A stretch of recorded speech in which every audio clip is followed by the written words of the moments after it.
Bismillahirrahmanirrahim. Assalamualaikum warahmatullahi wabarakatuh. Alhamdulillahi rabbil alamin. Wa bihi nasta'inu ala umuri dunya waddin. Wa ashhadu an la ilaha illallah wahdahu la syarika lah. Wa ashhadu anna Muhammadan abduhu wa rasuluh. Sallallahu alaihi wa ala alihi wa sahbihi wa man tabi'ahum bi ihsanin ila yaumiddin wa sallama tasliman katsira, amma ba'd. Ma'asyiral muslimin wal muslimat rahimani wa rahimakumullah. Kita lanjutkan pengajian kita masih dalam pembahasan seputar haid. Pada pertemuan yang lalu kita telah memasuki pembahasan dalam masalah yang keempat, yaitu tentang hal-hal yang diharamkan bagi wanita yang haid dan nifas. Dan telah kita baca sampai pada poin yang kelima. Nah, yang pertama adalah haram melakukan jima, hubungan badan. Yang kedua, diharamkan untuk mentalak wanita dalam keadaan haid. Yang ketiga, diharamkan wanita yang haid untuk salat. Yang keempat, diharamkan wanita yang haid atau nifas untuk berpuasa. Dan yang kelima, diharamkan bagi wanita yang haid, demikian pula nifas, untuk tawaf di Ka'bah. Nah, ini 5 poin yang telah kita baca pada pertemuan yang lalu. Kemudian yang keenam, kata penulis, qiraatul Quran. Nah, qiraatul Quran, membaca Al-Quran. Kata beliau, wa huwa qawlu kathirin min ahli ilmi. Dan ini adalah pendapat banyak dari para ulama, minas sahaba wa tabi'in, baik dari kalangan para sahabat, demikian pula dari kalangan at-tabi'in, wa man ba'dahum, dan para ulama yang setelahnya. Lakin akan tetapi idza ihtajat ila al-qira'ah, akan tetapi apabila wanita yang haid dan nifas tersebut butuh untuk membaca Al-Quran, ka'an tahtaja ila muraja'ati mahfudhiha hatta la yunsa. Seperti misalnya dia butuh untuk memurajaah atau mengulangi hafalannya, hatta la yunsa, supaya hafalannya tidak lupa. Atau ta'limil banat, atau dia butuh untuk mengajari anak-anak fil madaris, di dalam sekolah-sekolah. Atau qiraati wirdiha, atau membaca wiridnya.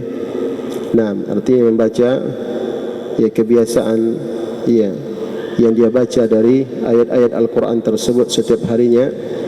Jazalah dzalik, maka boleh baginya hal tersebut. Wa illam tahtaj fala taqra, dan kalau tidak dibutuhkan seperti itu, maka jangan dia membaca. Kama qala bihi ba'du ahli ilmi, sebagaimana hal ini dikatakan oleh sebagian ahlul ilmi, sebagian para ulama. Jemaah sekalian yang dimuliakan oleh Allah Subhanahu wa taala. Jadi ini yang keenam yang disebutkan oleh penulis yang tidak boleh dilakukan oleh wanita yang haid ataupun nifas. Nah, yaitu membaca Al-Quran, kecuali pada keadaan-keadaan yang telah disebutkan tadi. Nah, seperti dia memurajaah, mengulangi hafalannya supaya tidak lupa, atau ketika dia ingin mengajari anak-anak dan yang semisal dengan itu. Nah, maka dalam keadaan seperti itu diperbolehkan. Ya, namun dimaklumi tentunya bahawa di dalam perkara ini ada khilaf di kalangan para ulama. Ada perbedaan pendapat di kalangan para ulama tentang wanita yang haid atau nifas boleh membaca Al-Quran atau tidak. Ya, yang dikuatkan di sini oleh penulis tidak boleh, dan beliau menyebutkan itu adalah pendapat sejumlah para ulama. Namun dari sisi lain, ya, ada pula dari kalangan para ulama mengatakan bahawa boleh bagi wanita yang haid dan nifas untuk membaca Al-Quran.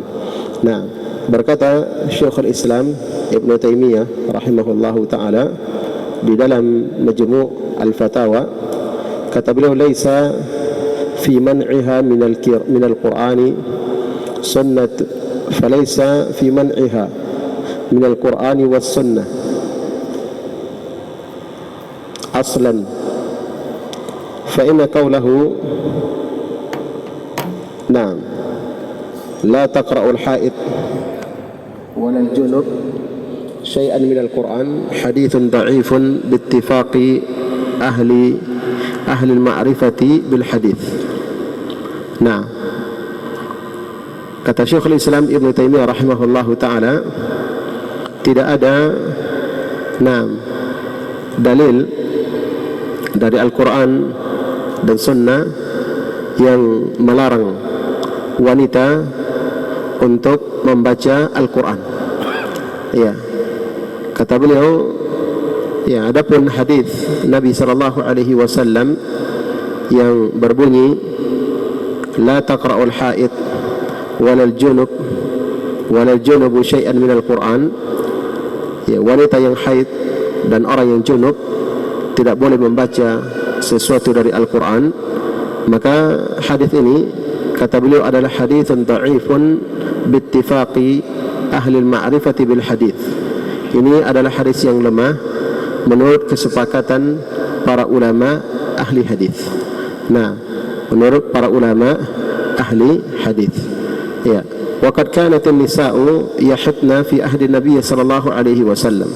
Selanjutnya kata Syekhul Islam Ibn Taymiyah rahimahullah, dan sungguh dahulu para wanita di zaman Nabi sallallahu alaihi wasallam mereka haid.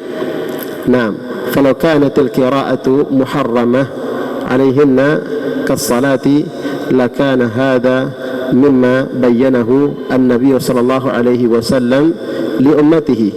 Maka kalau seandainya membaca Al-Quran itu diharamkan bagi wanita yang haid, nah, seperti diharamkannya mereka mengerjakan salat, maka tentulah hal ini akan dijelaskan oleh Nabi sallallahu alaihi wasallam kepada umatnya.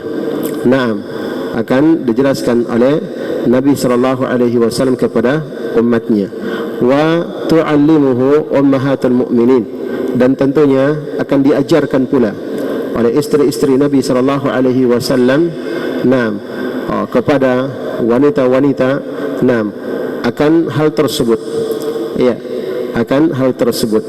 Wa kana min dzalika mimma yanqulunahu fin nas, ya, dan kalau seandainya hal tersebut ada, maka tentunya mereka, ya, akan menukilkannya kepada manusia.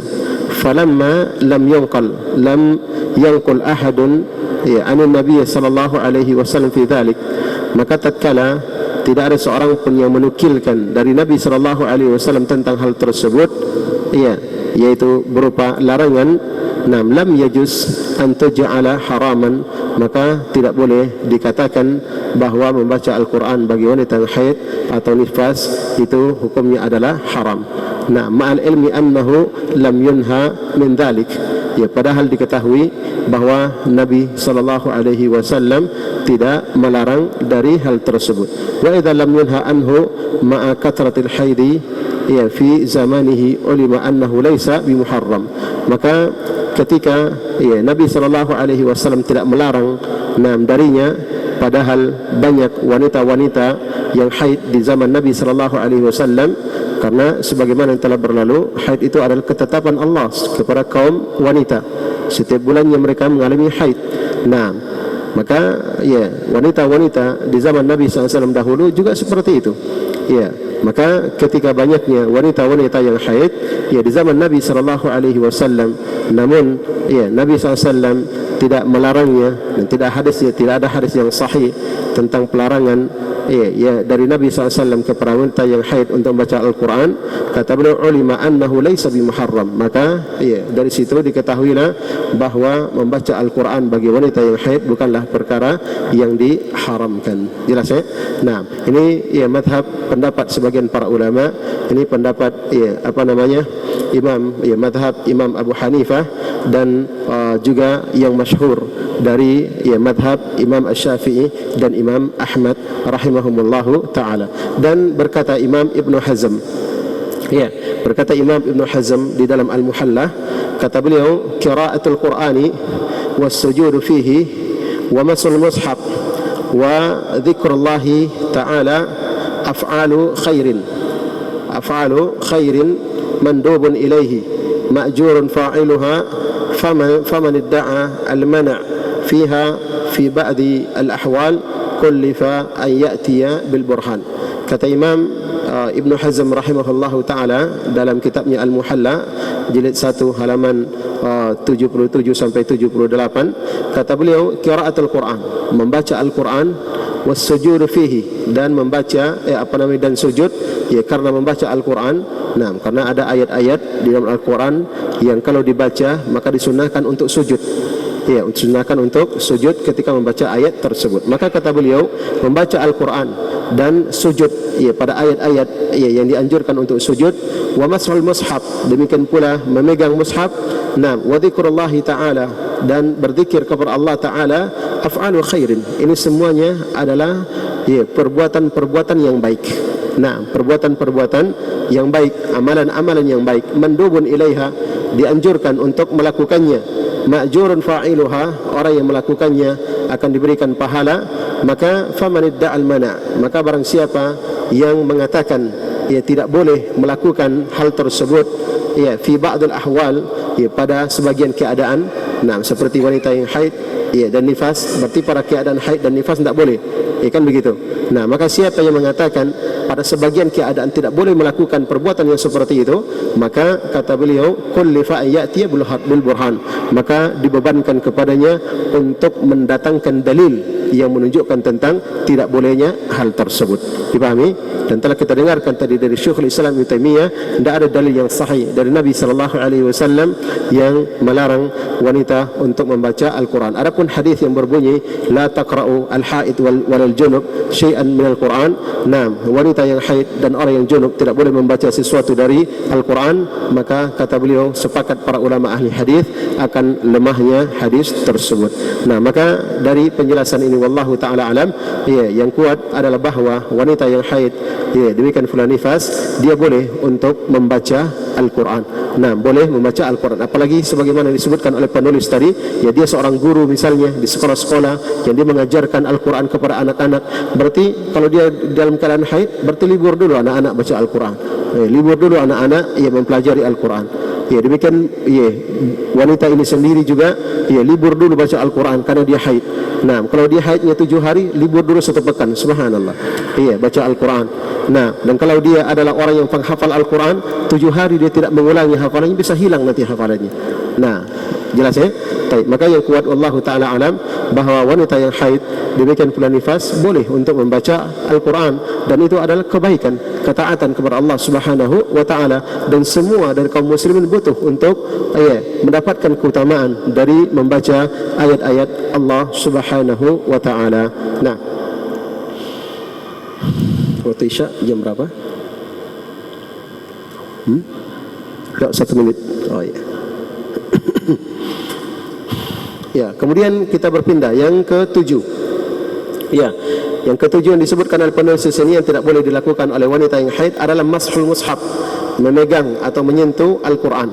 Ya, liqaulihi ta'ala, berdasarkan firman Allah Ta'ala, la yamassuhu illal mutahharun, tidak ada yang menyentuhnya kecuali al-mutahharun, ya, yang disucikan.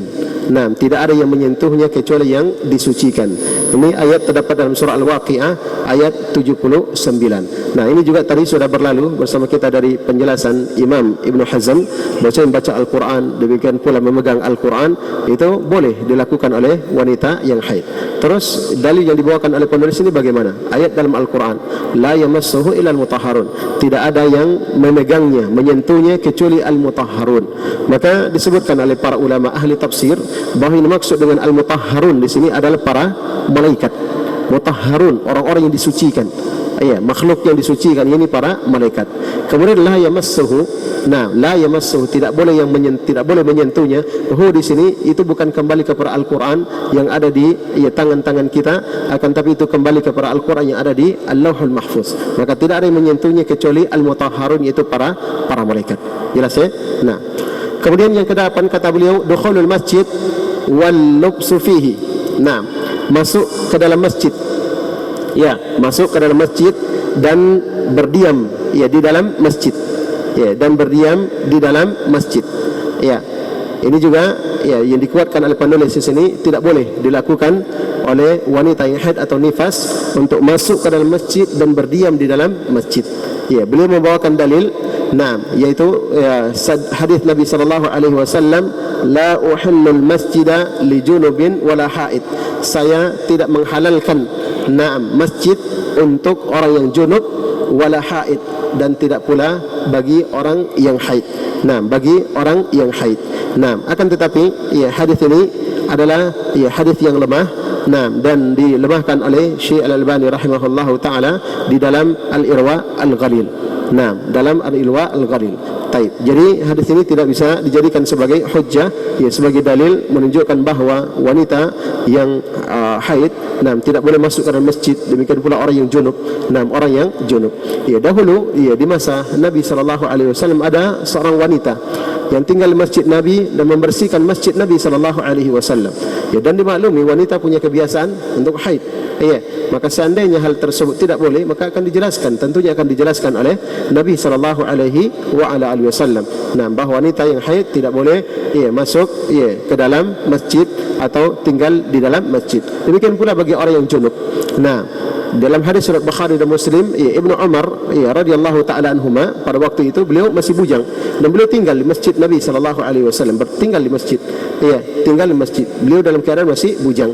Nah, sudah dewasa bujang, ya, maka dimaklumi namanya manusia kadang, ya, mimpi basah, ya. Nah, itu dimaklumi, ya. Maka kalau seandainya orang yang junub tidak boleh masuk ke dalam masjid, maka tentunya semua hal itu akan dijelaskan oleh Nabi sallallahu alaihi wasallam. Jelas, ya? Nah, wala kulli hal, ya, dan demikian pula Aisyah radhiyallahu taala anha ketika beliau haid. Nah, ketika beliau haid dalam perjalanan haji, maka Nabi SAW mengatakan, nah, Nabi sallallahu alaihi wasallam mengatakan, if'ali ma yaf'alul hajj ghaira alla tatufi bil bait. Lakukanlah oleh kamu wahai Aisyah, nah, semua apa yang dilakukan, ya, apa namanya, lakukan oleh kamu, apa namanya, wahai Aisyah, apa yang dilakukan oleh, ya, jamaah haji. Nah, orang melaksanakan ibadah haji kecuali tawaf di Ka'bah. Nah, orang melaksanakan ibadah haji, ya, tentunya keluar masuk dari masjid. Nah, maka, ya, Nabi sallallahu alaihi wasallam melarang kepada Aisyah itu untuk tawaf. Nah, untuk tawaf. Wanita yang haid itu tidak boleh tawaf. Adapun, ya, salat, maka dimaklumi ada dalil tersendiri yang menunjukkan tentang tidak bolehnya tawaf. Nah, wallahu taala alam. Jadi, ya, wanita yang haid dan wanita yang nifas ini, apa namanya, demikian pula orang yang junub, ini juga termasuk hal yang diperselisihkan oleh para ulama apakah mereka boleh masuk ke dalam masjid atau tidak. Namun yang kuat wallahu taala alam, nah, dia boleh untuk, ya, masuk ke dalam masjid. Nah, dan apalagi jika hal tersebut diperlukan, dibutuhkan, nah, seperti misalnya menghadiri kajian, menghadiri majelis ilmu, nah, maka boleh. Adapun bagi yang junub, ya, bagi yang junub, maka ini tentunya perkaranya lebih mudah, karena junub itu beda dengan haid. Walaupun sama-sama hadas besar, kalau haid itu wanita tidak bisa mandi dari haid, biar dia mandi bersampo keramas berkali-kali, kalau haidnya belum selesai tetap saja dia dalam keadaan hadas besar. Beda dengan orang yang junub, ya, setelah junub dia bisa mandi langsung selesai. Ya, maka tentunya lebih mudah perkaranya. Maka titik permasalahan adalah berkaitan dengan haid. Nah, dengan haid. Taib. Wanita yang haid. Nah, kemudian selanjutnya kata beliau wali annahu ya sallallahu alaihi wasallam kana yudni ra'sahu li Aisyah, dan karena Nabi sallallahu alaihi wasallam menjulurkan kepala beliau kepada Aisyah, wahya fi hujratiha, dan Aisyah berada di kamarnya. Nam fa turajjiluhu wahya haid, dan Aisyah ya menyisirkan ya rambutnya Rasulullah sallallahu alaihi wasallam wahya haid, sedangkan ya Aisyah dalam keadaan haid. Nah, ini menunjukkan bahwasanya wanita yang haid tetap dia boleh melayani suaminya. Nah, menyisir rambut suaminya, ya, dan boleh pula bagi suaminya bersandar di pangkuan istrinya dalam keadaan dia membaca Al-Quran, ya, berbaring, ya, di pangkuan istrinya misalnya dia membaca Al-Quran, boleh hukumnya. Sebagaimana telah berlalu, wanita yang haid yang tidak dihalalkan bagi suaminya hanya melakukan hubungan badan. Selain daripada itu, ya diperbolehkan. Nah, itu kemudahan di dalam al-Islam. Wa huwa hina idzin ya muharibun ya mujawirun fil masjid, dan beliau ketika itu Nabi sallallahu alaihi wasallam ya dalam keadaan berada di dalam masjid. Wa kadzalika yuhramu 'alaiha al-murur fil masjid idza khafat ya talwithuhu. Nah, fa in aminat talwithuhu lam yahrum. Demikian pula ya tidak ya diharamkan bagi wanita untuk ya yang haid untuk lewat di dalam masjid. Nah, apabila dia khawatir darah haid tersebut bisa menetes dan mengotori masjid. Ya, kalau seperti itu jelas. Nah, karena ya darah haid itu adalah najis sebagaimana telah yang berlalu. Kemudian kata beliau fa in aminat talwithu fala yuhram lam yuhram. Namun kalau seandainya ya aman ya darah haid tersebut tidak menetes, tidak jatuh ke masjid, ya maka tidak diharamkan. Ya, tidak diharamkan. Jelas ya. Dan sekarang alhamdulillah ya sudah ada kemudahan. Nah, bukan lagi seperti dahulu ya wanita yang haid ya banyak ya fasilitas yang dimudahkan sehingga dia bisa menjaga darah tersebut sehingga tidak tercecer dan tidak mengenai bahkan pakaian yang dia kenakan, dan demikian pula tempat yang dia duduk di situ semuanya aman, maka insyaallah taala tidak mengapa, wallahu taala a'lam. Tapi ini ya pembahasan yang kita bahas di malam hari ini tentang hal-hal yang tidak boleh dilakukan oleh wanita yang haid. Adapun kelanjutan dari pembahasan insyaallah taala nanti kita bahas pada pertemuan yang akan datang. Mudah-mudahan apa yang kita bahas bermanfaat bagi kita, dan semoga Allah Subhanahu wa taala memberikan kepada kita semuanya ilmu yang bermanfaat dan amal yang saleh, dan semoga Allah Subhanahu wa taala selalu memberikan kecintaan dan kemudahan kepada kita untuk mempelajari agama Allah Subhanahu wa taala yang mulia ini. Demikian wallahu taala alam wa sallallahu ala nabiyina Muhammadin wa ala alihi wa sahbihi wa sallam. Subhanakallahumma wa bihamdika asyhadu an la ilaha illa anta astaghfiruka wa atubu ilaik. Walhamdulillah rabbil alamin.